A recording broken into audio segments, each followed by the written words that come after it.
போயிருக்கியா? அதான் போயிருக்கியா? அதற்கு இடையில அருமையான ஊர். அந்த ஊர் வந்து ஒரு முருகன் ஆலயத்தை சொன்னது. அந்த ஊருடைய சிறப்பு உண்மையா ரொம்ப மகிழ்ச்சியா இருந்துச்சு. நீங்களும் அந்த ஊருக்கு பணம் போய் அதனால நான் உங்களை கேட்கிறேன், ஏம்பல்னு ஒரு நிறைய பேர் தெரிஞ்ச வாய்ப்பு இல்லை, ஆனா அற்புதமான ஆலயத்தை கொண்ட ஒரு ஸ்தலம். இதுக்கு மட்டும் சொல்லு, நான் நீ இதுவரை நீ பேசுறதெல்லாம் நான் மன்னிச்சிரு. இதுக்கான விளக்கத்தை தேவை கூறுபடுது. நான் வடசாரி எடுத்துட்டு போயிடுறேன். ஏம்பலுக்கு ஏன் ஏம்பல்னு அந்த ஊர்ல திருவிழா நடக்கிறப்ப உண்மையிலே சிரிக்கிறீங்க, உண்மையிலே பாராட்டுறேன். ஏன்னா அந்த ஸ்தலத்துக்கான பேர் வைக்கிறதுக்கான காரணம் உருவானது அந்த திருவிழா வச்சேன். உண்மையிலே சொல்றேன், நான் கூட மத்ததெல்லாம் மறந்தேன். ஆனா இந்த அளவுக்கு நீ விவரம் தெரிஞ்சுக்கிற பொழுது உண்மையிலே உன் நாடகத்துல நான் சம்பளமே வாங்காம கண்டிப்பா நான் உனக்கு வர்றேன். உனக்கு அரிதாரம் பூசிட்டு உனக்காக நடிச்சு தரேன், சம்பளம் வாங்காம. அந்த ஊர்ல திருவிழா நடக்குது. ஆனா இப்ப யாருக்கும் தெரிய அவசியம். ஏன்னா திருவிழா வைத்துத்தான் சொல்ல நீ பாராட்டேனா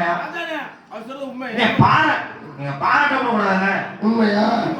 நீ ஏம்பல் பக்கம் போக முடியாது, நீ போக முடியாது, நானும் போக முடியாது. ஏன் இவ்வளவு நல்லா சொல்லும்போது நீ அந்த ஊருக்கு வருஷம் 360 நாள் நாளத்துக்கு போலாம். நீ அந்த ஊரை தொடர்ந்து 5 நாளைக்கு போடுவாங்க. அதனால கேட்டேன்.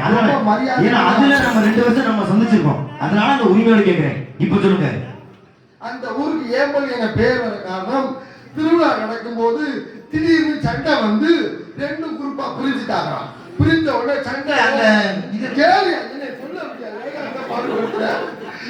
2 குரூப்பா பிரிஞ்ச உடனே இது அவனை அடிக்க, அவன் இவனை அடிக்க, 2 பேருமே சேர்த்து அடிச்சுட்டு கடந்ததுல அடிச்ச அடியில பல்லெல்லாம் கடந்து கீழே விழுந்துருச்சான்.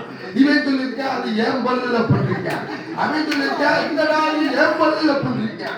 இப்படியே அடிச்சுக்கிட்டு ஏம்பல் பண்ண தேர்ந்தனால அந்த உருளி ஏம்பல் என்று தெரிச்சு கொண்டுருச்சு.